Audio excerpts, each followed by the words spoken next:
What's this?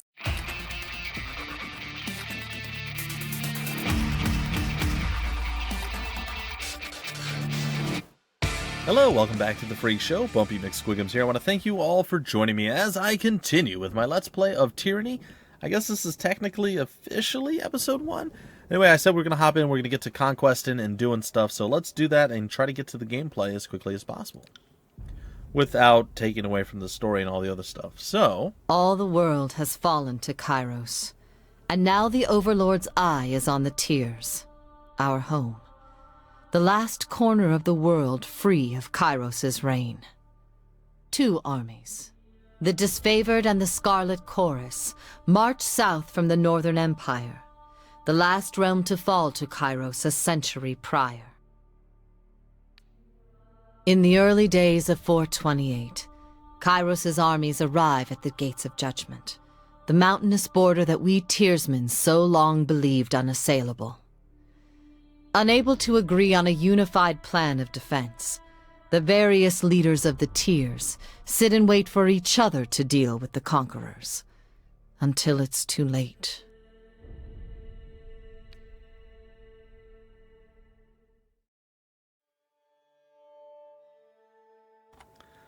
during the conquest, you will decide your character's actions during Kairos' invasion of the Tears, shaping the world through which you will adventure over the course of the game. Each choice you make affects how your character and how major factions of the Tears respond to you. Your decisions matter. Choose wisely. Oh no, don't they know who I am? I never choose wisely, ever. 428 TR, Year 1 of Kairos' Conquest. Alright, here we are at said city, or a city, I don't know. The Bastage City. Alright, the Bastage City stood on the northern border between Kairos' empire and the Tears. Built upon a natural harbor at the crossroads between realms, the city was a nexus of commerce. To the Tears, it was the center of all wealth. To a northerner, it was little more than a backwater trading post. Its symbolic status as a gateway to the continent made it a natural first target in Kairos' military conquest. Circumstances were ideal for you to prove your worth as a soldier in Kairos' armies. Cool. Taking the city would send a message to the rest of the Tears. Kairos' will is insurmountable. Next.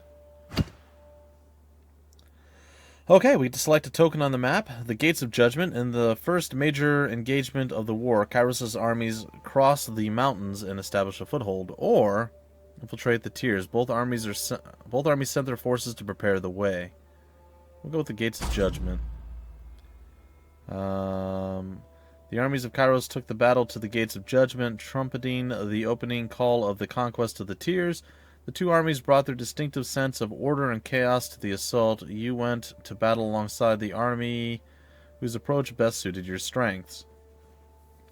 I think I'm going to go with the Disfavored. I don't like the idea of being just one of the million masked guys that are lame. I kind of want to go with the Disfavored, the more elite, super powerful guys. And I guess that's what I'm going to do. Alright, standing shield to shield. Oh, I don't do shields. Standing shield to shield with Kairos' ironclad elite, you advance on the mercenary army purchased by the nobles of the Bastage City. The Legion wanted to send a message in the Tears that superior breeding and disciplined training would win the day. Or you rushed with the chaotic mass of the Scarlet Chorus, flanked the Bastage City's army, and drove them to flee. That seems like more my style, but I would also prefer to be part of the elite group. It's a tough call. I don't know. Let's see what the other option is here. History would remember the Gates of Judgment as the first battle of the conquest, but the real combat unfolded with advanced units of both armies preparing for the coming war. The Disfavored and Scarlet Chorus each had a plan to infiltrate the capital city. Which army did you join? You lent your skills to the elite Disfavored scouts to capture a border garrison. Graven Ash insisted that an early victory in the offensive would boost the morale of his troops and diminish the haughty overconfidence of the Southerners. That sounds more like my style. Or the Scarlet Chorus, as they raided the villages and small towns, conscripting every able-bodied man and woman into the army. The voices of Nerad emphasized the rewards of conscription and enslavement over wanton bloodshed. Apparently his soldiers needed the reminder. I'm going to go with this one. I have changed my mind. We're going to infiltrate the tiers, and we're going to go with the disfavored. The Oath-bound scouts identified a modest border defense and collaborated on an organized attack that would leave the enemy uncoordinated and cut them off from aid. You oversaw the preparations and offered your opinions on the strategy. The clashing of swords and spears fell to silence, followed by the cheering of the disfavored scouts. You were the least surprised. Or you were the least surprised. Because I'm amazing. Alright, sweet. Now we have two other options. Inside Agent. With the border garrison captured by your disfavored allies, you traveled ahead to Kairos' army, or of Kairos' armies, and lurked in the shadows of the bastage city. You decided that converting one of the locals to Kairos' side would help bring the city to its knees. After all, corruption starts within. Or, containing the fire. Your fiercest opponents in the bastage city were the mages of the School of Wild Wrath. Too barbaric to use their powers responsibly, the unbridled practitioners needed to be stopped. How did you trick the hot-tempered mages into their own undoing? You lure the hot-headed mages to an ambush where a legion of disfavored waited to spring the trap. The soldiers were hungry for a chance to subdue the arcane branch of the Tier's resistance. Yes, that's what we did. The mages took their more dangerous research outside of the bastage city walls. You sent a scout to sabotage a delicate ritual which caused an explosion that injured or killed many senior practitioners. Enraged, the survivors expended themselves on a chase through the surrounding hills, where the disfavored surrounded them and brought them to heel. The few that survived the attacked were conscripted by the Scarlet Chorus. Huh. Okay. Betrayal of the Bastage City. Your tactics of infiltration placed you in the Bastage City ahead of the main armies. Your work softened the city's defenses for the arrival of Kairos' forces, but you wanted a decisive gesture that would give your allies a meaningful advantage. How did you assist in the fall? Well, I could duel the city marshal, I could incite a riot, or spread fear through assassination. What's this? Ooh. Warrior's Respite. Cooldown. Once per encounter. Okay. Minus 50% damage for 12 seconds, but plus 15% health for every 3 seconds for 12 seconds? That's pretty crazy. What do we have here? Spreading the gather heated energy into your hands and release it onto a foe. The target ignites in flames, burning over time. That sounds amazing too. And what's our final one? Concealing shadows. We're going with the first one. Besides, I kind of want to stick with the disfavored anyway. You challenged the commander of the Bastage City's defenses to an honorable fight to the death. The disfavored wished to spare soldiers' lives for the battles ahead, and civilian lives for occupation. Sweet. The city marshal was an old but experienced fighter, and his value to the guard was an accepted truth. After making guarantees for your protection, you met him in the square of the market district, and fought in the view of the tense onlookers. The battle drew on longer than you thought possible. Good fortune struck when an ornamental chain hanging from the marshal's armor snagged the quillion of his sword, granting you the opportunity to end his life swiftly. Kairos' forces celebrated your return to camp and the dissolution of enemy morale. All agreed that the Bastage City was poised to crumble. Sweet. I was a hero. I did it single-handedly with my ginormous axe that I don't even have yet. I have a sword and a mace, but I don't have an axe, because why not, right?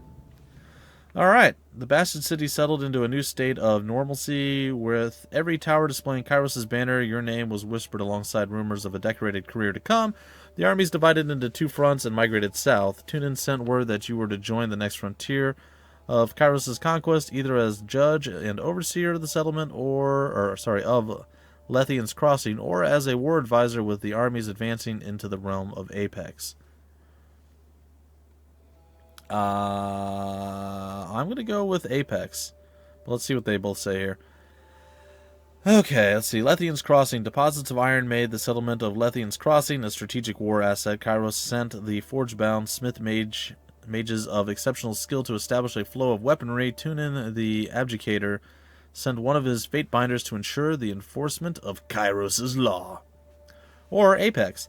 The troops of the mountain realm of Apex stood idle in the safety of their valley, biding their time as their neighbors in the bastage tier fell. In the second year of war, a joint force of the Disfavored and Scarlet Crusade crossed over the mountains to take control of the tier's central valley.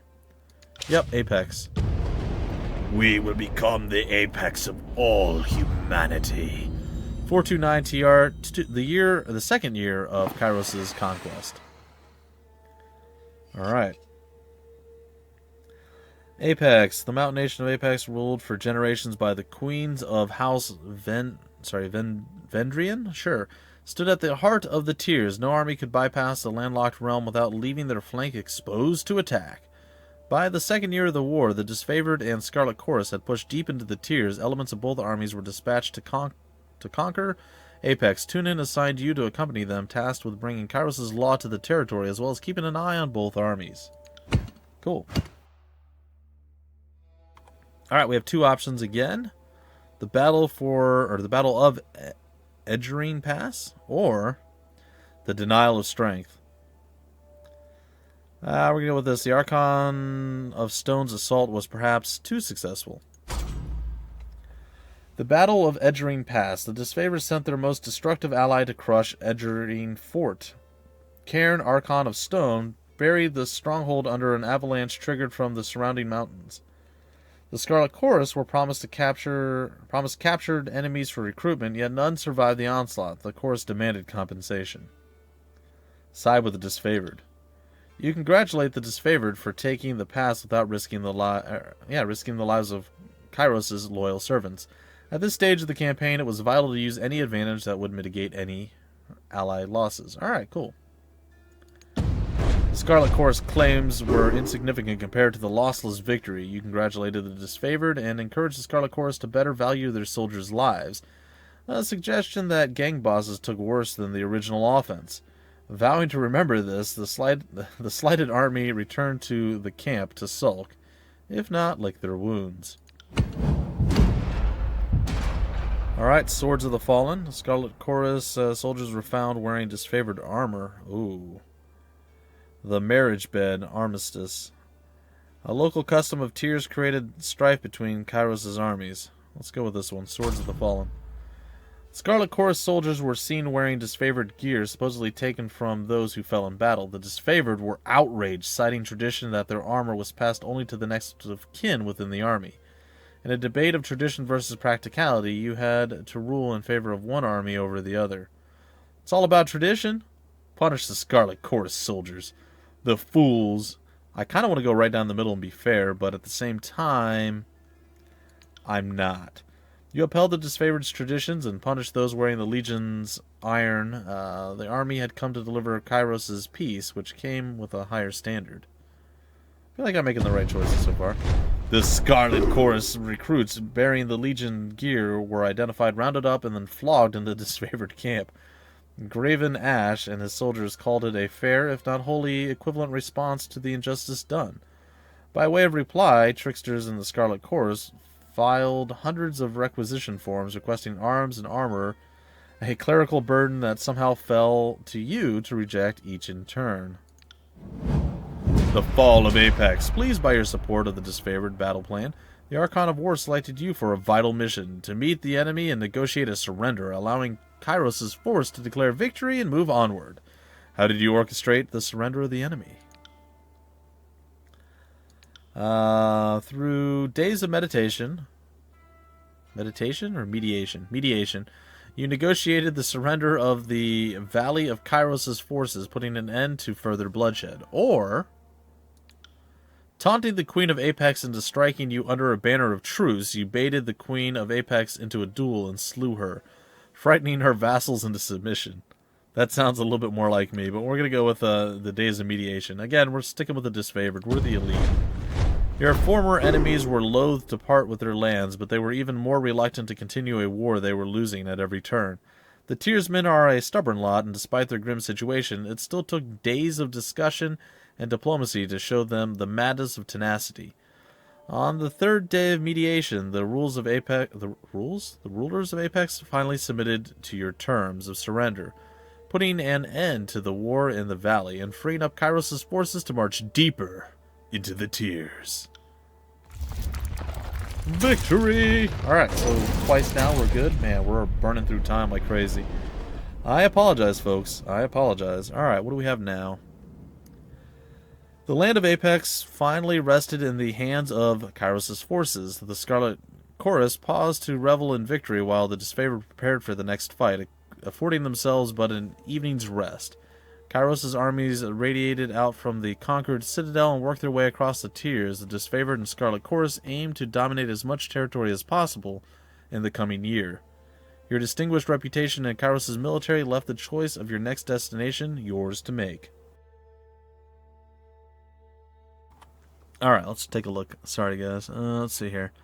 With its easily defended position and rich military tradition, the realm of Stalwart was the most formidable realm in the tiers. Or, Azure, Kairos dispatched the Archon of Stone to subjugate the nation of Azure.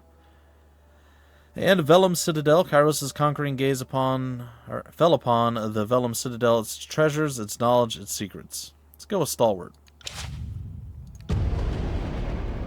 Onward, always onward.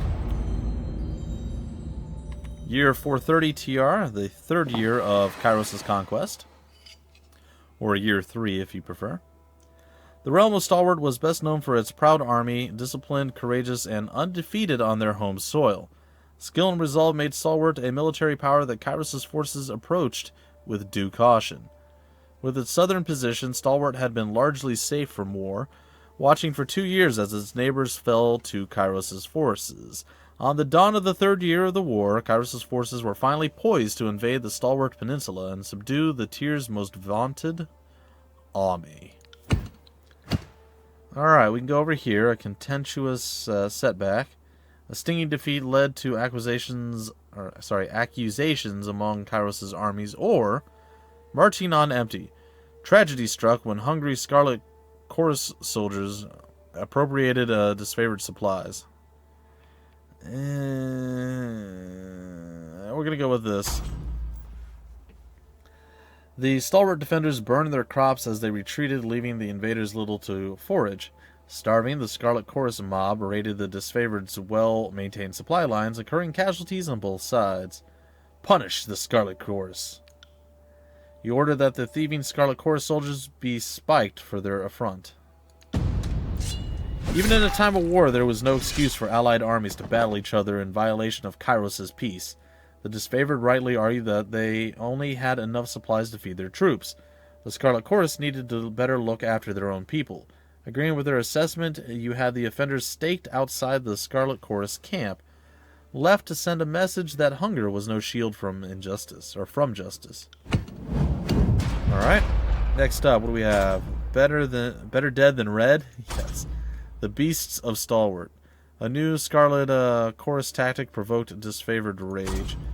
A string of mass suicides led to the Scarlet Chorus making demands of the disfavored. Sure, better dead than red, I guess. Rather than submit to Scarlet Chorus conscription, conquered locals began committing suicide. Desperate to add more bodies to the horde, the Scarlet Chorus demanded a portion of disfavored prisoners. The disfavored denied the right of recruitment as the realm's population had taken a steep decline. I'm going to deny the Scarlet Chorus again, of course siding with our boys. You banned the Scarlet Chorus from recruiting in the realm of Stalwart, going so far as to notifying the locals to assuage their fears. You agreed with the disfavored arguments. The conquest was never about ruling a graveyard, but the Scarlet Chorus acted contrary to that goal. The voices of Narat and his mobs blamed you for suppressing their ability to conduct war as they saw fit. In spite of their protest, you read this proclamation in every conquered village, knowing that the enemy spies would hear your verdict. Cool. The Edict of Storms. The disfavored carved a slow, steady path into the heart of Stalwart and surrounded the enemy massive fortress. With the main bulk of their forces defeated, the enemy leadership retreated to their mighty fortress, content to wait out the war. The overlords answered this impudence with an Edict of Storms on the peninsula, a devastating spell that would endure for as long as the cowardly hearts of Stalwart's leaders persisted in beating. Knowing you had the trust of Graven Ash, Tunin deemed you the proper representative to deliver Kairos' edict. Aside from being given a 3-day window to read the edict, you receive no other instructions. Alright, well, let's see what he says here. In an attempt to ingratiate themselves with the people of Stalwart, the Scarlet Chorus insisted that the warning be sent to the towns and villages so that the people may prepare for the horror about to descend upon them. Or us, agreeing with the wishes of the disfavored, you proclaim the edict at once, leaving the enemy no time to react. Stalwart had ample opportunity to surrender for several years. The time for mercy was long gone. Like in this one instance, they seem smarter, to warn the people. Or we could give no warning. I'm gonna side with the disfavored. I mean, they're cold, calculated, and elite for a reason. You agreed with the disfavored rationale. The leaders of Stalwart had refused honorable battle, and too many disfavored lives were lost in the campaign.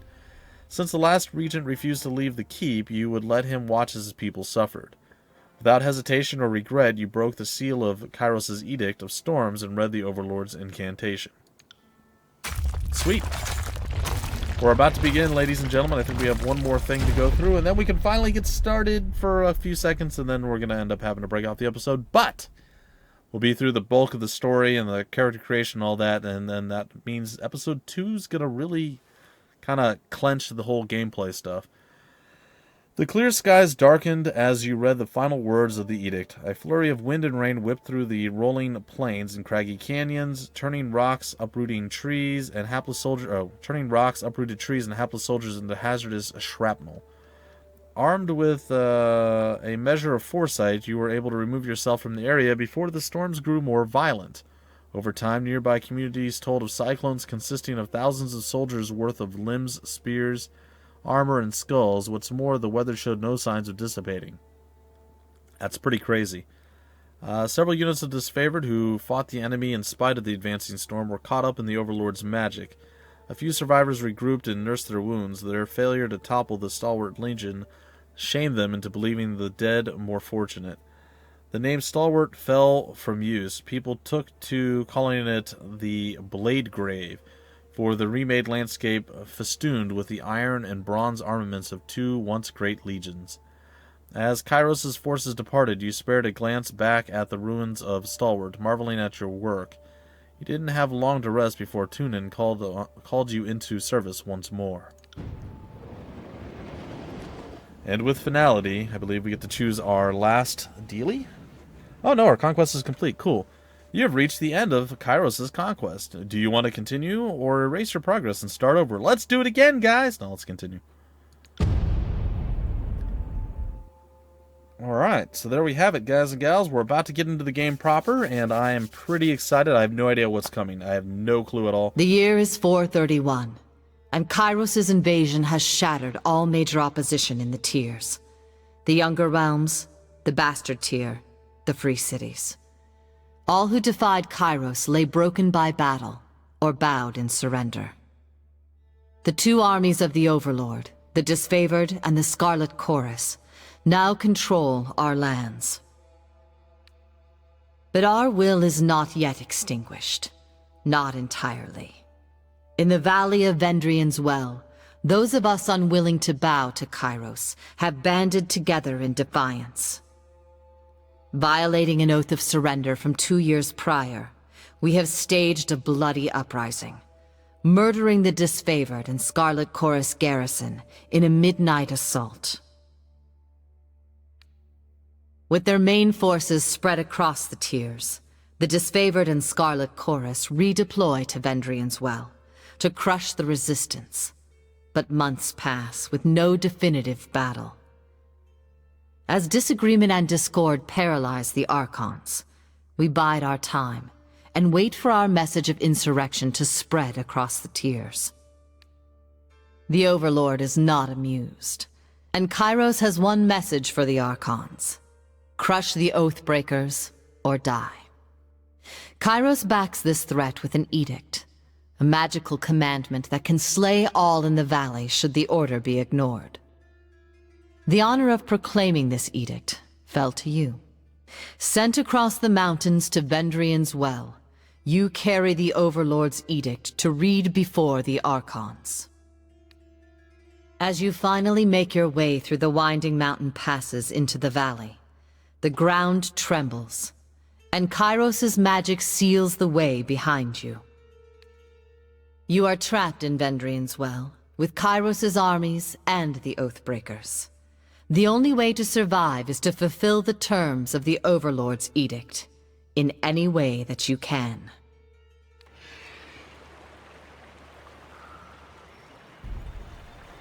Okay, well that's pretty disturbing. Fatebinder Bumpy McSquigums, I presume. We've been expecting you. Welcome to Terratus. If this is your first visit to the world of Tyranny, watch for these windows to help you become familiar with the game. You can disable tutorial messages at any time from the game's option menu. The game options menu? Sure. I guess we go and we talk to you. Or we don't. Or we do. I left click. There it is. Conversations involve you, another character, and sometimes additional parties like bystanders or companions who may interject. The choices you make change how the story develops and will build a reputation for your character over time. People in the world will learn of your reputations, good and bad, and respond accordingly. Oh, that's creepy. Your character's attributes, skills, history, and gender, as well as decisions you made in the Conquest, may all open up options for you in the dialogue. These options are not necessarily superior to the other responses, but give you a wider variety of choices to select from. The manner in which someone responds to your choices depends on their individual personality and attitude. Each character who speaks to you will display a banner beneath their portrait. These banners indicate which faction the character is allied with. The tooltip on these banners will provide details about how the faction feels about you. Cool. And finally, you will often see the names of important characters and locations displayed in the gold or orange, I guess, text color. The tooltips on these glossary entries provide you with important information about the world. Thank you. Oh, I can hit done. Cool. That's not gold to me. That, like the outline of this is kind of gold, but that's, like, clearly orange. Anyway. Aurora, Kairos, the Overlord be praised. When I heard the avalanche, I feared the valley was sealed with you on the other side.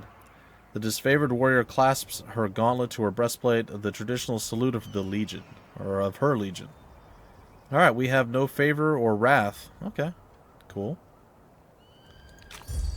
I bid you welcome to return to Vendran's well. The altitude is still dizzying, and the locals still revolting. Doubly so this time around, as they've pissed on that peace accord you offered them. Edgering Pass is still as you remember it. I was hoping to have the warriors celebrate your return with a proper feast, but I'm told you have places to be. But on a personal note, you have gained favor. Sweet. But on a personal note, it is good to see another Harbinger. What's that?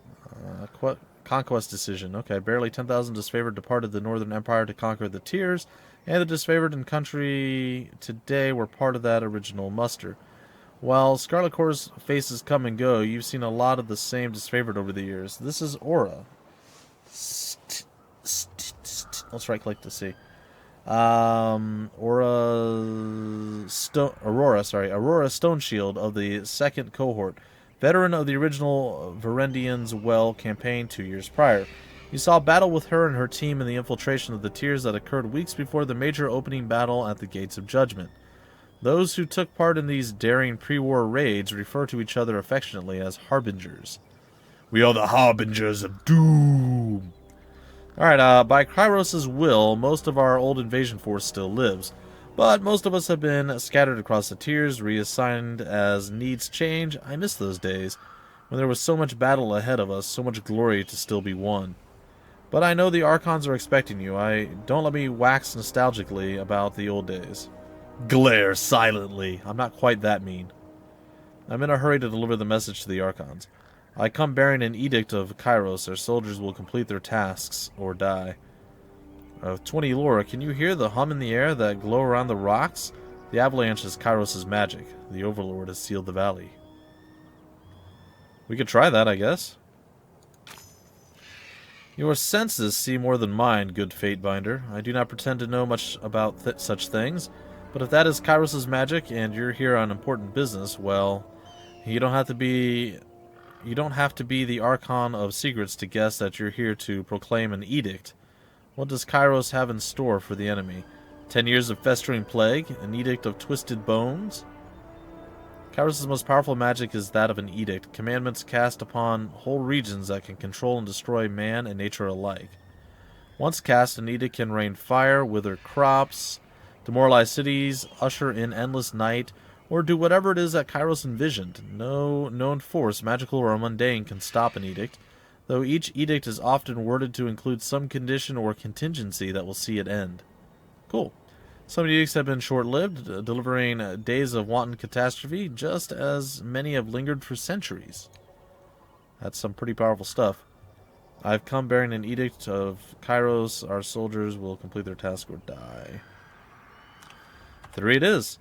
The edict is leveled against us? Her eyes widen with fear, her posture slackens.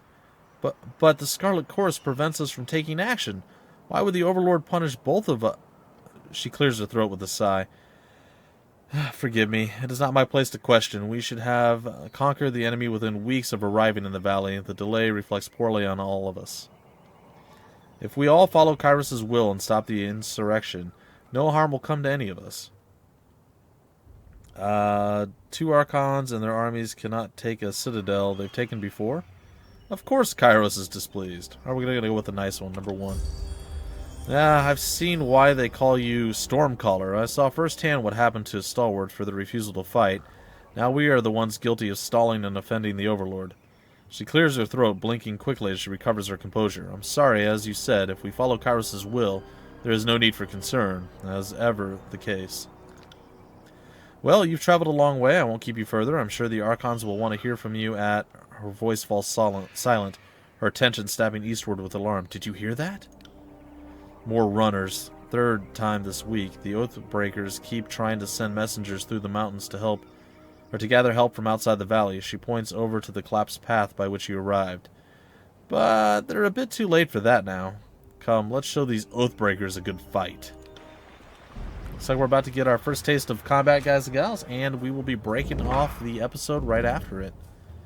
Alright, let's read up about combat. I know, guys, there's a lot of reading, there's a lot of stuff to get. Some people will complain that I read too much of the stuff. Some people say I don't have to read everything, you guys can pause and read.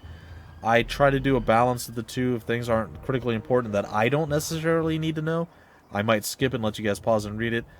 I don't know what I'm doing in the game yet, so this is all new to me, and I like to have all the information I can when I start a game. So I apologize for those of you that I offend, but it is what it is. I can't please everyone. You guys are just going to have to suck it up and deal with it. Alright. Tyranny uses a pausable real-time combat system. Because you will often manage more than one character at a time, it's a good idea to pause the game, issue orders, and resume real-time to see the orders play out. The options menu also contains many choices for automatic pausing when certain conditions are met, such as the start of combat. Press spacebar to pause and unpause the game. Simple enough. Your character can always perform basic attacks using their equipped weapon, or their fist if fighting unarmed. Characters also have special abilities and spells that they can use in combat. When a character is selected, their ability bar displays their hotkeyed abilities. As new abilities and spells are gained, they are automatically added to the ability bar. All of your character's abilities and spells can be accessed by selecting the category icon on the bottom of the selected frame. Abilities are grouped into talents, spells, combo abilities, artifact abilities, reputation abilities, and stances. Category icons for weapon sets and quick items follow. To use an ability, left-click on the ability icon or press the hotkey corresponding to its location on the ability bar. Your cursor will change to indicate whether your mouse is over a valid target for the ability. If your cursor has a red X in the corner, you are not over a valid target. If the cursor has a pair of feet in the corner, you will need to move closer to the target to use the ability.